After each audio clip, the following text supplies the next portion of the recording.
ಕಲಬುರಗಿ ಜಿಲ್ಲೆ ತೊಗರಿಯ ನಾಡಿಗೆ ಮಾನ್ಯ ಕರ್ನಾಟಕ ರಾಜ್ಯ ಸರ್ಕಾರದ ಮುಖ್ಯಮಂತ್ರಿಗಳನ್ನ ಇನ್ನು ನಾಡ್ದು ಬರ್ತಾ ಇದ್ದಾರೆ ಇಲ್ಲಿಗೆ.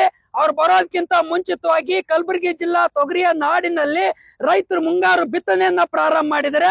ಮುಂಗಾರು ಬಿತ್ತನೆ ಪ್ರಾರಂಭ ಮಾಡಿದಕ್ಕೆ ಬಿತ್ತನೆಗಾಗಿ ರೈತರು ಬೀಜ ರಸಗೊಬ್ಬರಕ್ಕಾಗಿ ರೈತರ ಹತ್ರ ರೊಕ್ಕ ಇಲ್ಲದೇನೆ ಬೆಂಬಲ ಬೆಲೆ ಸಿಗಲಾರ್ದೆ ತೊಗರಿ ಬೆಳೆಗಾರರು ಕಂಗಾಲಾಗುವಂತ ಪರಿಸ್ಥಿತಿ ನಿರ್ಮಾಣ ಆಗಿದೆ. ಹಾಗಾಗಿ ಬೀಜ ರಸಗೊಬ್ಬರ ಖರೀದಿಗಾಗಿ ರೈತರ ಆಸರೆಗಾಗಿ ಇವತ್ತು ಕರ್ನಾಟಕ ರಾಜ್ಯ ಸರ್ಕಾರ ಕಲಬುರಗಿ ಜಿಲ್ಲೆಯ ರೈತರ ಇವತ್ತು ಬೆಳೆ ಕಟಾವು ಬಾಕಿ ಹಣ 300 ಕೋಟಿ ರೂಪಾಯಿ ಬಾಕಿ ಹಣ ಅಂದಾಜನ್ನ ಬಿಡುಗಡೆ ಮಾಡಬೇಕು. ಅಂದಾಜು 2,80,000 ಜನ ರೈತರು ಇವತ್ತು ಬೆಳೆ ಕಟಾವಣ ಬಾಕಿ ಹಣ ಪೆಂಡಿಂಗ್ ಇಟ್ಟುಕೊಂಡಿದ್ರೆ ಈ ರೈತರ ನೆರವಿಗೆ ಬರ್ಬೇಕು ಅಂತಕ್ಕಂಥ ಮಾತನ್ನು ಒತ್ತಾಯ ಮಾಡ್ತಾ ಇದೀವಿ.